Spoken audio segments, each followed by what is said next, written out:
7:28 en el territorio continental ecuatoriano, buscando la verdad. En la revista de Opinión Democracia queremos dar la bienvenida a dos reconocidos y respetados constitucionalistas, el doctor Hernán Salgado Pesantes, con una larga trayectoria no solo en la academia, sino en cargos al más alto nivel, expresidente de la Corte Interamericana de los Derechos Humanos, expresidente de la Corte Constitucional, y el doctor José Chalco, quien es PhD, magíster en Derecho Constitucional, profesor de la Universidad del Azuay.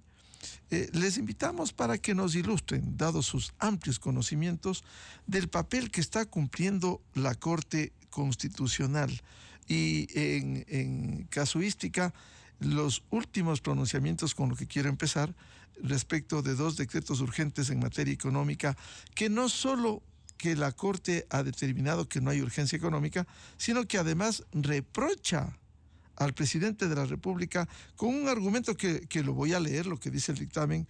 La Corte reprocha que el presidente de la República, plenamente consciente de las ventajas con las que cuenta a la hora de emitir proyectos de decreto ley de urgencia económica, en un momento en el que la Asamblea Nacional ha sido disuelta. Evidentemente, para un estudiante de Derecho sabe que esta es la Constitución de Montecristi, hiperpresidencialista, que da ventaja al presidente de la República, pero esa es la norma escrita, la norma escrita. Doctor Hernán Salgado Pesantes, muy buen día. ¿En dónde está escrito que la Corte Constitucional puede determinar la urgencia en materia económica de un decreto que emite en estas condiciones del Ejecutivo? Muy buen día.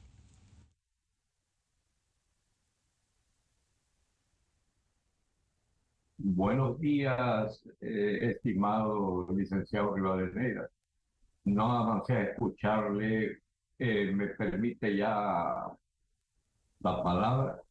Con todo gusto, doctor Salgado. Le decía si hay alguna disposición expresa que le dé la atribución a la Corte Constitucional para bloquear un decreto urgente en materia económica y calificar la urgencia en materia económica. Bien, no existe en absoluto ninguna disposición que permita a la Corte Constitucional tomar el camino que está tomando.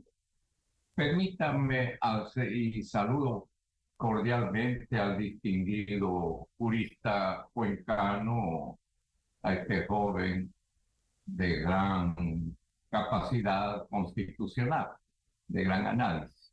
Y saludo también, permítame saludar a toda su audiencia, su distinguida audiencia de Radio Democracia, y a usted especialmente, querido Miguel, le digo, usted es uno de los más antiguos que yo conozco en el periodismo ecuatoriano y en la radiodifusión. Bien, permítame volver a esta situación. En primer lugar, yo quiero aclarar unos términos constitucionales, por ejemplo, que traen confusión, ¿no? Si no se los aclara. Por ejemplo, los ex colegas de la Corte Constitucional hablan siempre de que están en una situación de excepción. Yo no le veo por ningún lado la situación de excepción. No hay situación de excepción desde el punto de vista constitucional. El país lo que vive, aparte de su realidad cotidiana, es incertidumbre, es inseguridad que tenemos los ecuatorianos. Eso es otra cosa. Pero una situación de excepción, ¿por qué? Si en los regímenes donde se establece la disolución del Parlamento, que es generalmente en Europa, esto es normal. Se disuelve el Parlamento, tienen las regulaciones muy establecidas e inmediatamente se procede. Se procede, pues, de acuerdo con esas regulaciones. Así es que no es esto nada de excepcional. En el Ecuador lo que es nuevo. Es una figura nueva, es un diseño disparatado de la Constitución de Montecristi, que no debió haber traído y que ahora lo estamos experimentando. Es nuevo, nada más, pero excepcional no hay nada. Bien, en segundo punto quiero aclarar esto de la urgencia que siempre me comentan, pero es urgente, hay que ver la urgencia.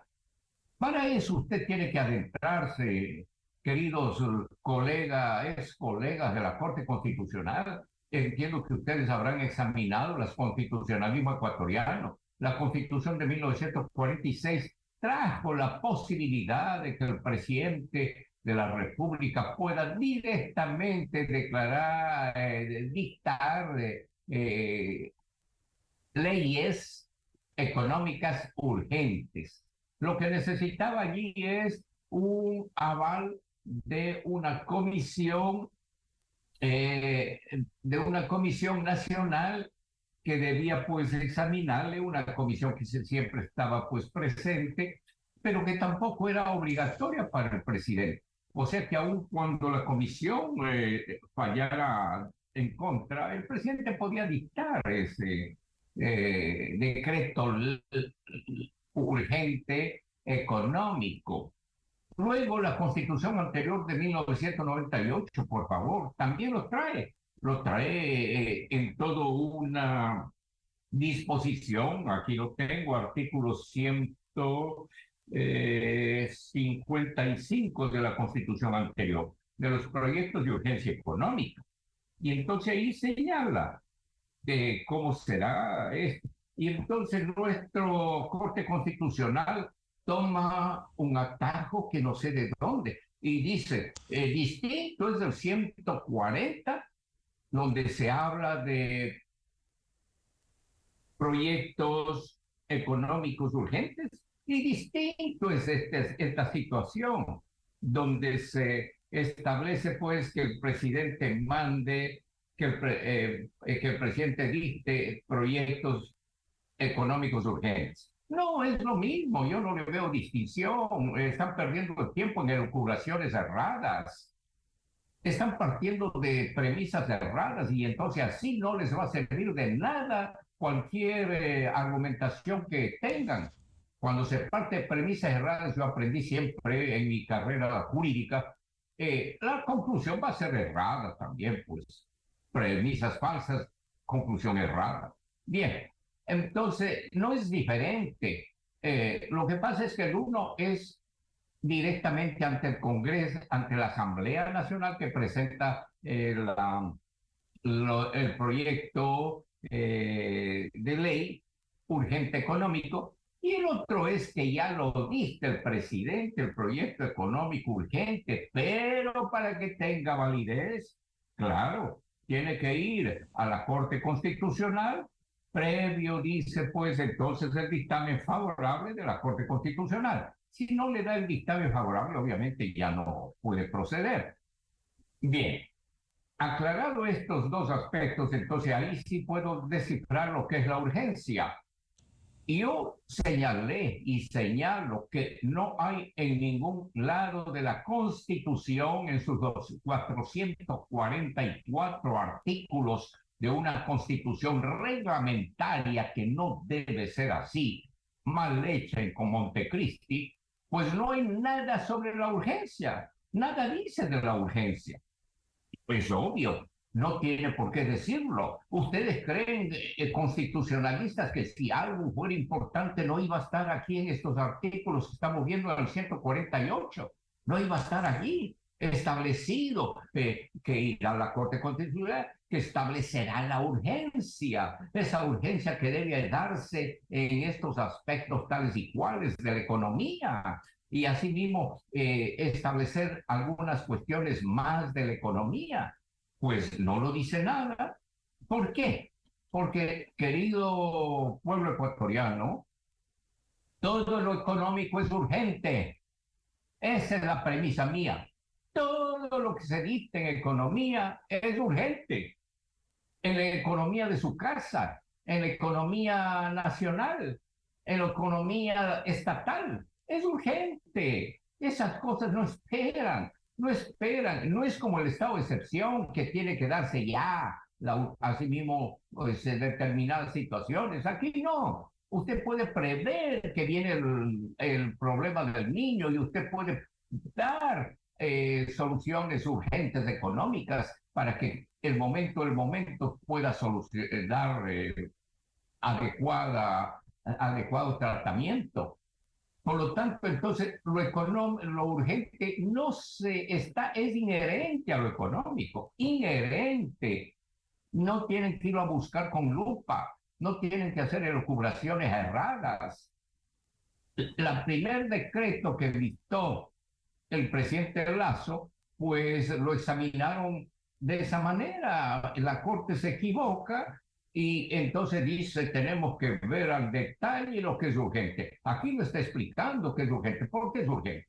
No está explicando. Por lo tanto, negado. No es así. Eso es un error garrafal, me permito decir yo, que tengo medio siglo de constitucionalismo, que he enseñado derecho constitucional. Yo les pediría que examinen las constituciones ecuatorianas, que examinen la doctrina constitucional.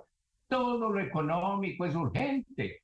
Lo que sí tenemos que ver es que no me esté poniendo materia petrolera, que no me esté hablando de otra materia que no sea la económica, que la materia que me está estableciendo sí sea de carácter económico. Aquí también debo hacer una reflexión por mi experiencia. A veces no es fácil determinar qué mismo es lo económico, porque usted puede ver, mencioné el ejemplo de la materia petrolera, pues efectivamente puede ser que en la materia petrolera lo económico esté jugando un papel importante. Puede ser, puede darse ese caso.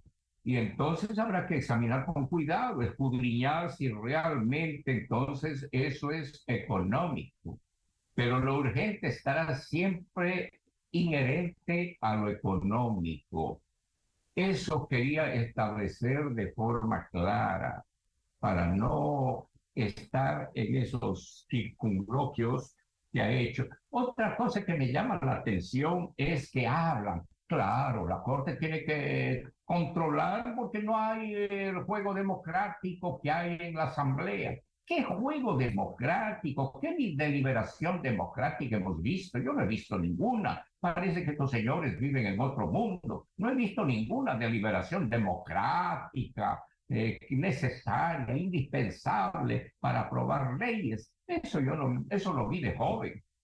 Allí vi distinguidos parlamentarios cómo discutían allí con ideas profundas. Ahora no, esta asamblea de hace un año y 2 años no ha discutido nada de eso y que eso quieren hacer. Como no hay esa deliberación democrática, entonces muy bien, la Corte Constitucional se encarga de hacer esa deliberación. ¿Cómo lo hace? Pues de la manera que estamos viendo. Asimismo hablan un poquito que cae a verdad de perogrullo. Vi el párrafo 54, que llega a la conclusión de que la facultad para dar decretos leyes es limitada, porque no comporta la posibilidad de legislar de manera abierta. Claro que es limitada, eso es perogrullada. Eso no tiene que ponerlo allí de una manera, pues, ocupando todo un párrafo 54. Y en anteriores que hablaban, pues, de que es extraordinaria y limitada. Extraordinaria porque se produce un contexto político atípico. No hay nada de atípico. Si hemos aceptado la muerte cruzada, si hemos aceptado la disolución de la Asamblea, eso no es atípico, eso es una novelería parlamentaria que la Constitución lo ha puesto, yo no le veo atípico. Sería bueno tomar un diccionario, mis queridos amigos, y con el diccionario ir estableciendo cada una de estas cosas que se expresan, ¿no? El espacio de deliberación previa, etcétera, etcétera. Bien, no quiero usar más Ya. tiempo. usted se servirá, pues, darme después unos momentos más para otra reflexión. Con todo gusto, doctor Hernán Salgado. Siempre importante sus reflexiones desde la voz de la experiencia, porque penosamente daría la impresión desde fuera de la Corte Constitucional que se ve un sesgo político desde lo teórico y no de la experiencia acumulada del doctor Hernán Salgado. Quiero dar la bienvenida al doctor José Chalco, PhD, magíster en Derecho Constitucional, profesor de la Universidad de la SUAY. Doctor Chalco, la Corte Constitucional con estos pronunciamientos está emitiendo juicios de oportunidad o tiene que hacer un juicio de constitucionalidad. Por favor, buen día. Buenos días, licenciado Rivadeneira, y buenos días al profesor Hernán Salgado. Es un gusto poder compartir con la sabiduría del profesor Salgado este espacio, y buenos días a quienes nos escuchan. Lo fundamental. La Corte Constitucional se inventó un test de urgencia para medir lo que ya el doctor Salgado anuncia que es errado. Una urgencia que se mide desde lo que la Corte denomina que existan circunstancias apremiantes, que haya una conexidad plausible y que existan efectos inmediatos. Si usted mira la existencia de circunstancias apremiantes, conexidad plausible y efectos inmediatos, aquí usted no está haciendo un control de constitucionalidad. Aquí usted ha salido del ejercicio de un control de constitucionalidad para ingresar a un test, a un ejercicio de oportunidad. Y allá no debieron ir los jueces de la Corte Constitucional. No debieron ir porque aquello permite precisamente que se cometan los errores que vamos a ir comentando. La Corte Constitucional señala erradamente de que desde la valoración de este test de oportunidad, ninguna de las dos últimas reestructuración económica son urgentes para el país. Y haber señalado aquello lleva a una confusión profunda y de fondo. Y la confusión profunda y de fondo es precisamente entender que la urgencia se mide desde una lógica de la excepcionalidad. Es que no han leído la Constitución española, de donde se heredó mal heredada la muerte cruzada. Usted en España, en el artículo 78 de su Constitución, expresamente señala que cuando existe una disolución de las cámaras que puede existir, se quedará ahí lo que se denomina una diputación permanente en cada cámara.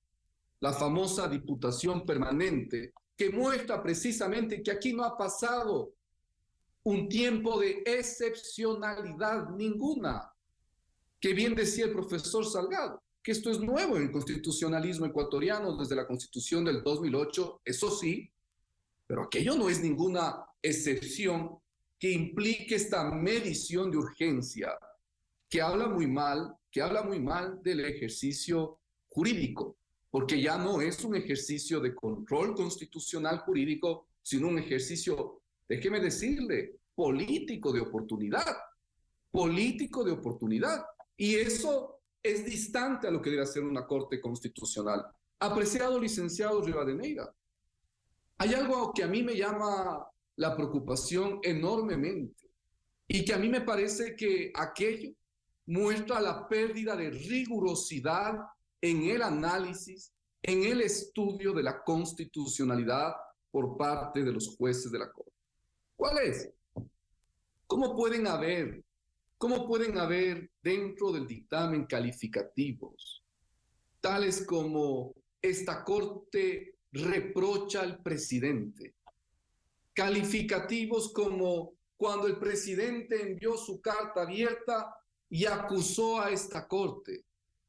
Licenciado Rivadeneira, usted diría ante un juez que en algún momento inicia a reprochar a una de las partes, a uno de los sujetos procesales. Usted ese momento ya no está ante un juez, probo, imparcial y objetivo, que es lo que demanda la tutela de los derechos y aún más en este caso, la tutela de la institucionalidad del Estado.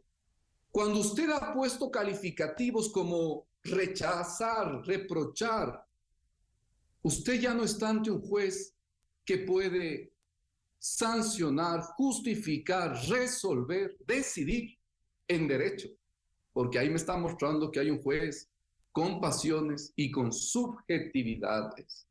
¿Cómo puede la Corte Constitucional decir, si usted, presidente, quiere continuar con esto, tiene la vía expedita de ir al Parlamento, tiene la vía expedita de presentar propuestas normativas ante el legislativo? Aquello es errado.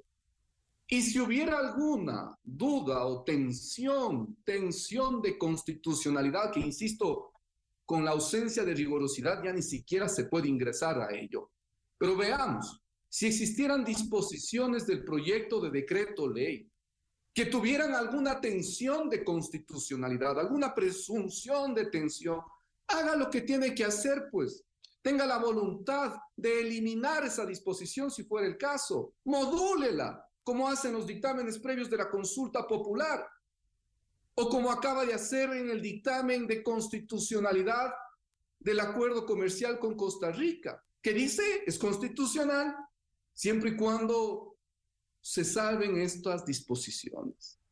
Ahí hay una voluntad institucional. ¿Qué pasa con la Corte Constitucional?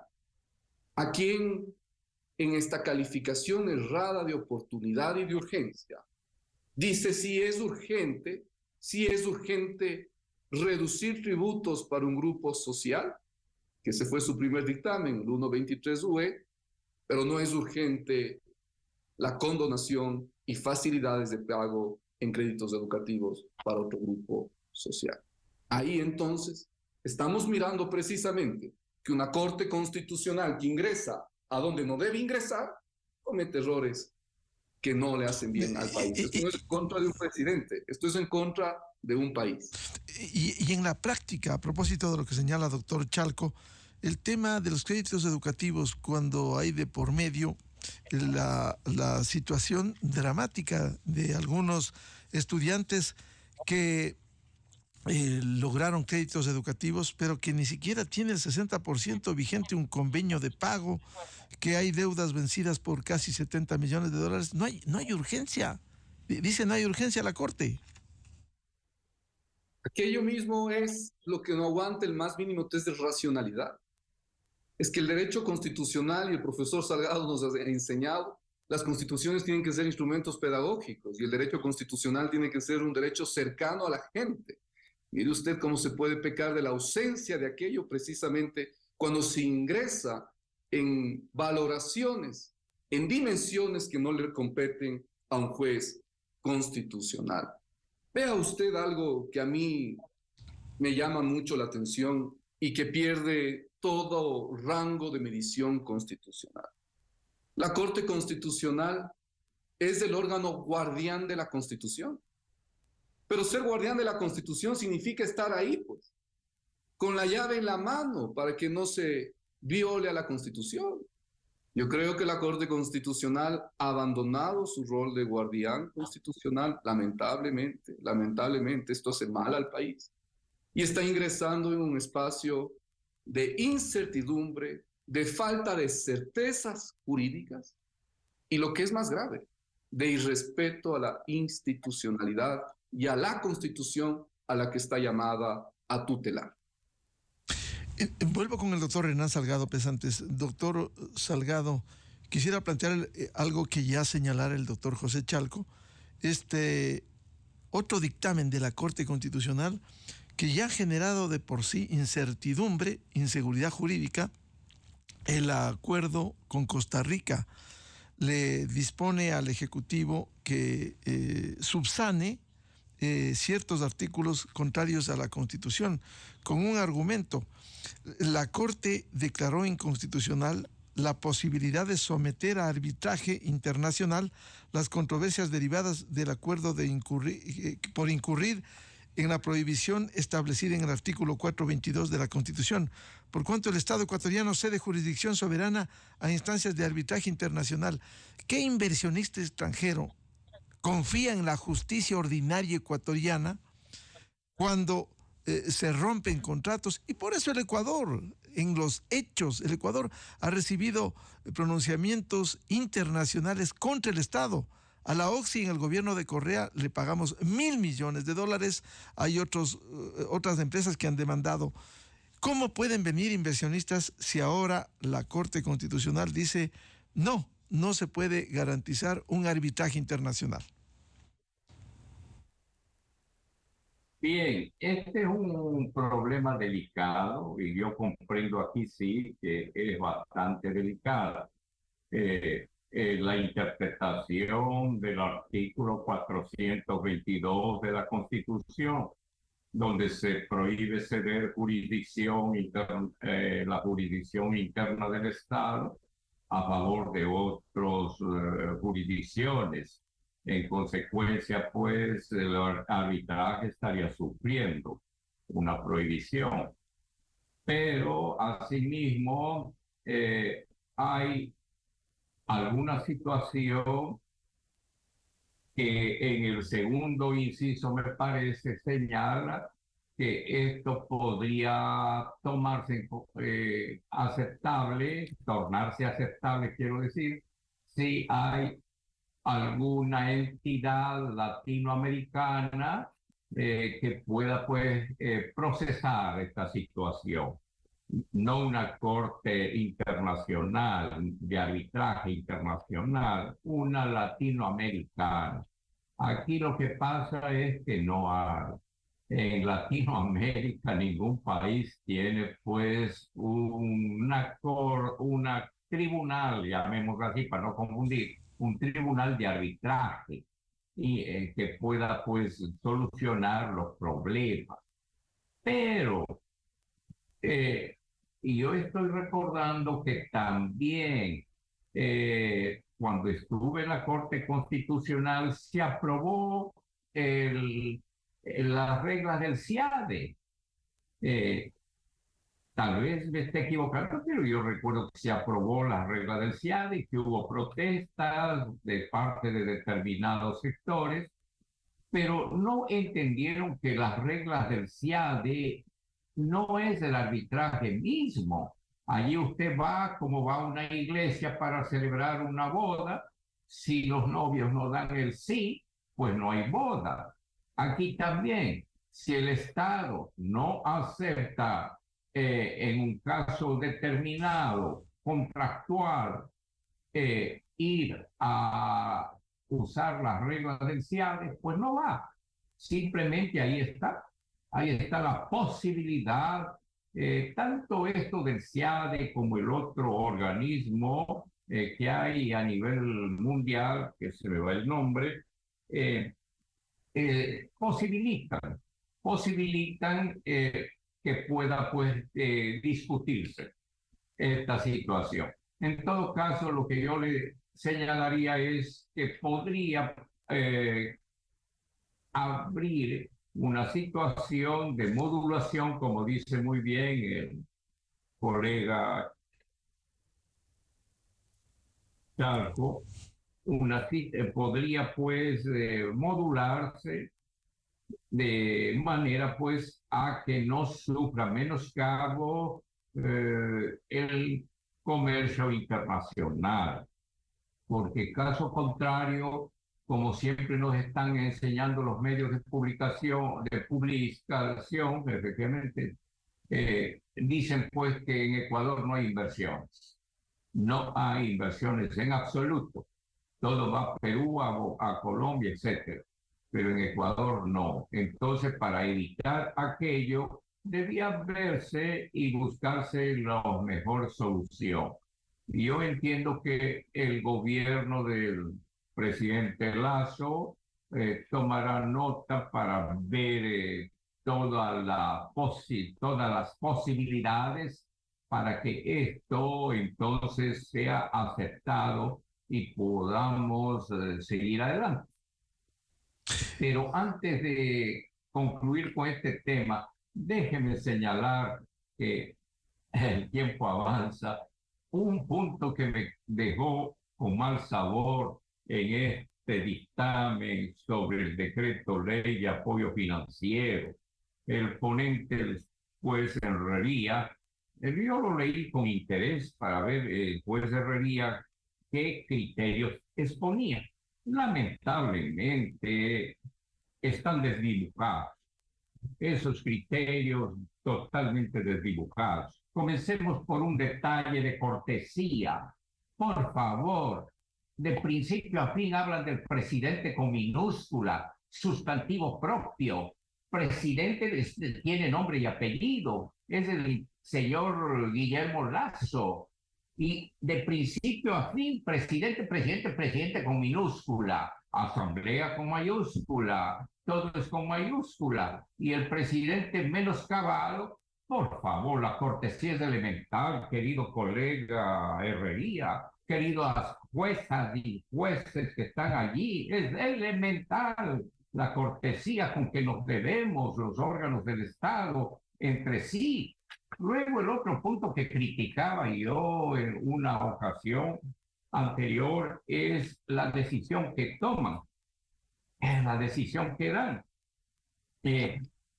Dan una decisión corta, breve, que me parece muy bien, el dictamen, ¿no? Muy bien, me parece, sería pues el 109, muy bien el dictamen, y dan el dictamen no favorable. Pero después así mismo caen en una perogrullada, caen en una cosa, hasta yo decía, irónica, de decir, deja salvo la facultad de la presidencia de la República de presentar el proyecto de ley sobre la misma temática, le deja salvo. Esto es de... Esto se usa pues en sentencias pobres, ¿no? En sentencias de pobre nivel, pero aquí no.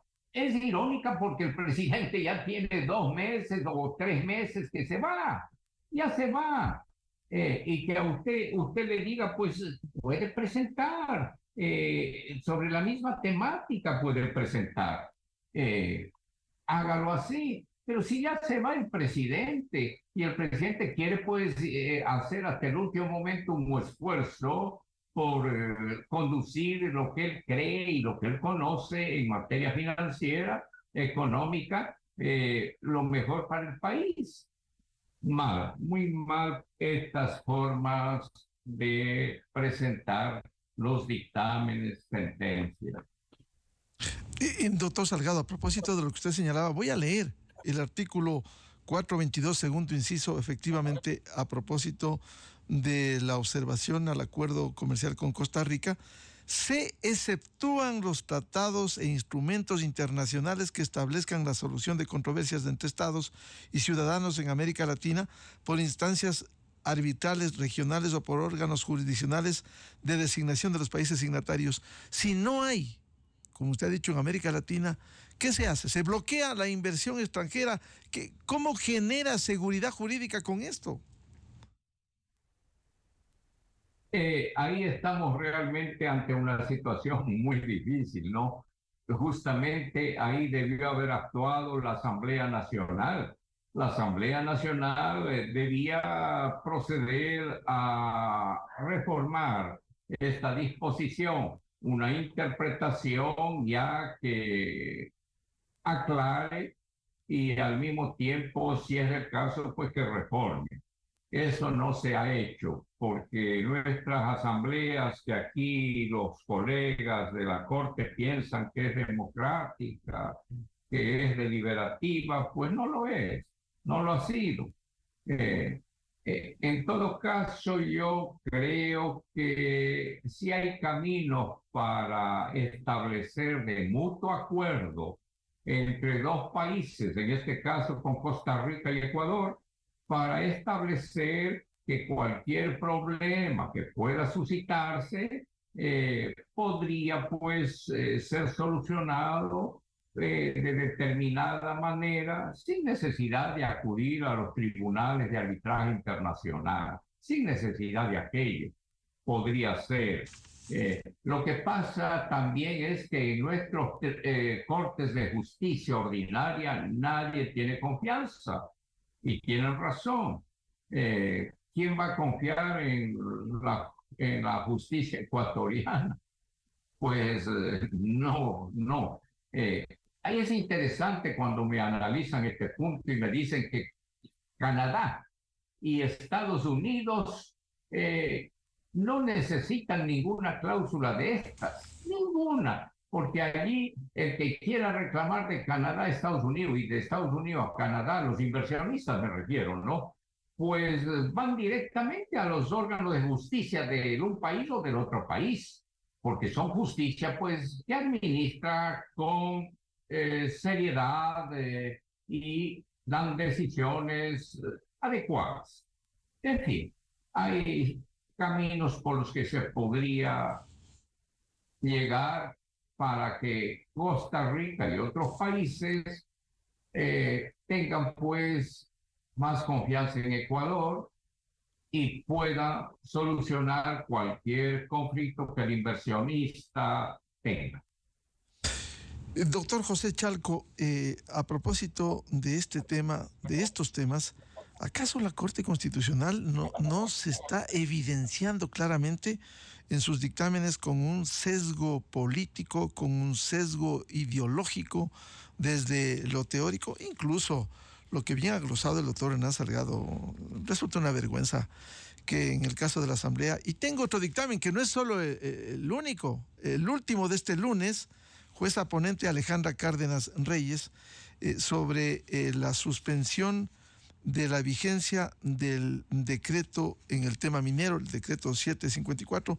Allí también le ponen presidente de la República con minúscula, lo cual es una vergüenza. El más alto tribunal de la justicia, hay un sesgo, parecería una prepotencia cuando le reprochan en el dictamen de los decretos urgentes que no le hace bien. Están desdibujando su trabajo y demostrando de manera peyorativa el calificativo para un jefe de Estado, más allá del que esté de turno, ayer, ahora, mañana, el que sea elegido, pero de manera despectiva están haciendo. Doctor José Chalco, aquí nos está demostrando un sesgo político, ideológico y teórico en los dictámenes. Licenciado Rivadeneira, qué lejos estamos de la corte que presidió el profesor Salgado. Qué lejos estamos. Y lo digo con honestidad, porque no puede un juez constitucional, no puede la más alta corte de cortes obrar por pasiones. Y cuando se obra por pasiones, conforme hemos visto en los textos que se han referido, ya la rigurosidad se ha perdido. Usted cita algo muy interesante, esta causa 5123 AN, que es esta acción pública de inconstitucionalidad respecto del decreto ejecutivo que lo que hace es reformar al reglamento, al Código Orgánico del Ambiente, este decreto 754, y en donde la sala de admisión rápidamente, algo que es bastante complicado que suceda en la Corte Constitucional, pero la sala de admisión entrega esta medida de suspensión precisamente de la vigencia del decreto que reformaba el reglamento ejecutivo, ¿no? Y encuentra rápidamente que hay verosimilitud, que hay rápidamente inminencia y gravedad de daño, ¿no? Esto es algo no muy común que las salas de admisión lo hagan, ¿no? Una medida suspensiva en una acción de inconstitucionalidad de norma. Y la sala de admisión, esta sala de admisión efectivamente suspende la vigencia de la reforma reglamentaria al Código Orgánico del Ambiente. Le da la razón al señor Leonidas Issa, que es el accionante, le da la razón al señor Leonidas Issa, esto tiene que saber los ecuatorianos, le da la razón al señor Leonidas Issa, y dice que efectivamente hay una presunción de inconstitucionalidad de forma porque se está violando la reserva legal atención, licenciado Rivadeneira, con esto. Señala que se está violando la reserva legal, el principio de reserva legal, para que los ecuatorianos nos comprendan. El principio de reserva legal es una institución en virtud de la cual ciertas materias solo pueden ser realizadas por acto de ley, por acto legislativo. Y señala la Corte, tomando en consideración los argumentos del señor Leonidas Issa, señala la Corte que efectivamente parece que hay una inconstitucionalidad aquí de forma, porque el reglamento, el decreto ejecutivo, usted puede mirar esto en el numeral sexto del dictamen, de la resolución, perdón, de la providencia de la sala de admisión. En el numeral sexto dice expresamente, se estaría vulnerando el principio de reserva legal, que debería hacerse esta reforma reglamentaria que el Ejecutivo ha realizado a través de ley. Ya pues.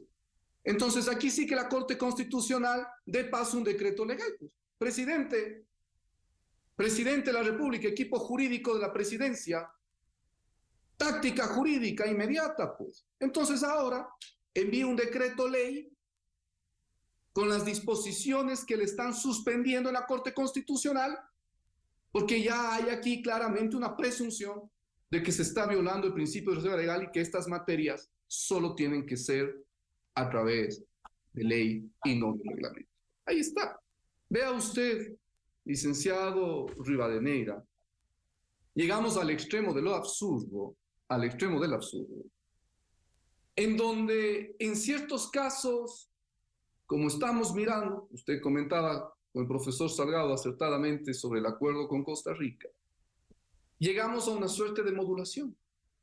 Module el acuerdo, module la negociación. Además también medio burlesco, ¿no? Porque modular un acuerdo interestatal no es pues así que yo me siento como un funcionario subalterno y hago una nueva norma, pues tengo que ir a negociar nuevamente con otro Estado y con los procesos internos de ese Estado. Yo creo que esto también hay que sumar. El profesor Salgado decía, a mí me parece que la Corte está actuando en ciertas formas un poquito rebasada en la línea de ser poco cortés con el Ejecutivo. Y yo creo que eso también es ser poco cortés. Esa forma de modulación en decirle, bueno, si quiere que esto sea constitucional, vaya y negocie nuevamente con el Estado. Oiga, pero si no es negociar, pues, en la plaza pública, es una negociación interestatal, con procedimientos propios de uno y otro Estado. Entonces, vea usted, aquí hay modulación, hay un voto de minoría en el tema del acuerdo con Costa Rica, hay un voto de minoría salvado, quedaron 5 votos de mayoría y 4 votos de minoría. Los votos de minoría me parecen que han hecho una reflexión más rigurosa, dicen, no, aquí no hay cesión de soberanía, aquí no se está cediendo la jurisdicción de soberanía, es un pacto libre entre Estados y la Constitución en el 422, como se reflexionaba en su segundo inciso, parece ser que permite aquello. El voto salvado está bastante bien, mucho más riguroso, mucho más cuidadoso. Más este voto de mayoría me parece realmente poco cortés, contrario a la institucionalidad. Y esto de acá, esto último, vea lo que usted cita, licenciado Rivadeneira, de este caso 5123-AN de la acción de inconstitucionalidad del reglamento ejecutivo al Código Ambiental, realmente ponen apuros al Estado, no a un presidente, a un país, a los ecuatorianos. Y esto hay que entender, no se trata de un presidente. Y esos egos constitucionales hacen mucho daño.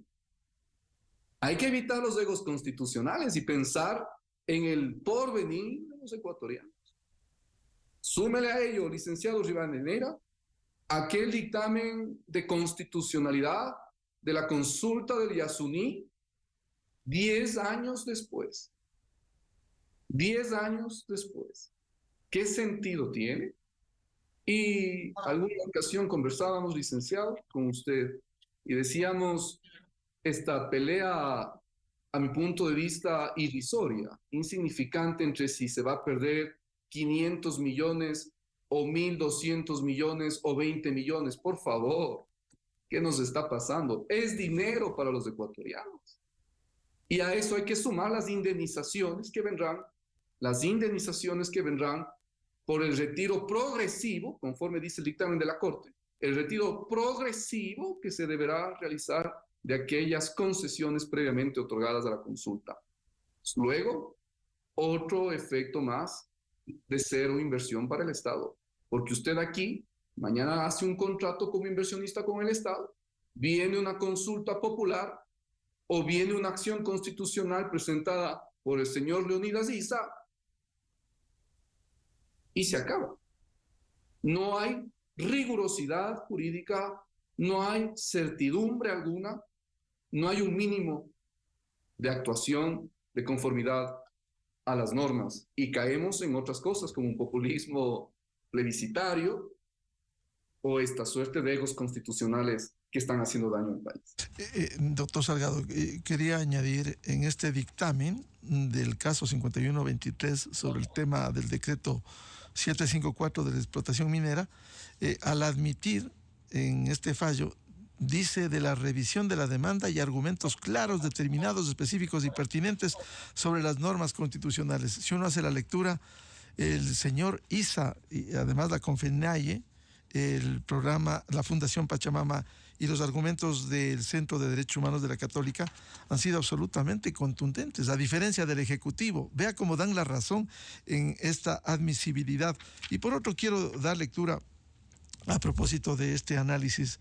El coronel Renato González, director del ISPOL, pone esta mañana, hace pocos minutos, en redes sociales: doctor Hernán Salgado, todo lo económico es urgente. Tanta lógica y sabiduría en tan pocas palabras, menos para unos jueces que viven en un Olimpo constitucional que deberían atar el presupuesto de la Corte al efecto de sus sentencias para ver si mantienen esas posturas. Bien, muchas gracias por aportar e ilustrarnos, abrir los ojos a este país en medio de sesgos políticos e ideológicos que se imponen desde una teoría antes que la experiencia, como ha acumulado el doctor Hernán Salgado o el doctor José Chalco, la cátedra y el libre ejercicio, a diferencia de estos pronunciamientos que no generan seguridad jurídica, disposiciones claras, como dice la propia Constitución, dice que controlan la Constitución, como dice el artículo 82. Doctor Hernán Salgado, pesantes como siempre, muy ilustrativo y siempre aprendemos de la sabiduría, igual al doctor José Chalco, muy amables. Muchas gracias. Buenos días. Gracias. Buen día, muy amables. Enseguida, en la revista de Opinión Democracia. 8:15 minutos en el territorio continental ecuatoriano, buscando la verdad. Vamos a una pausa publicitaria y ya volvemos con tres invitados: el economista Javier Rosero, vicepresidente de Fedexport, el economista Alberto Acosta Burneo, de Análisis Semanal, y el doctor Esteban Santos, catedrático, experto internacionalista, respecto precisamente de las implicaciones del dictamen de la Corte Constitucional respecto del acuerdo entre Ecuador y Costa Rica. Desde 1900.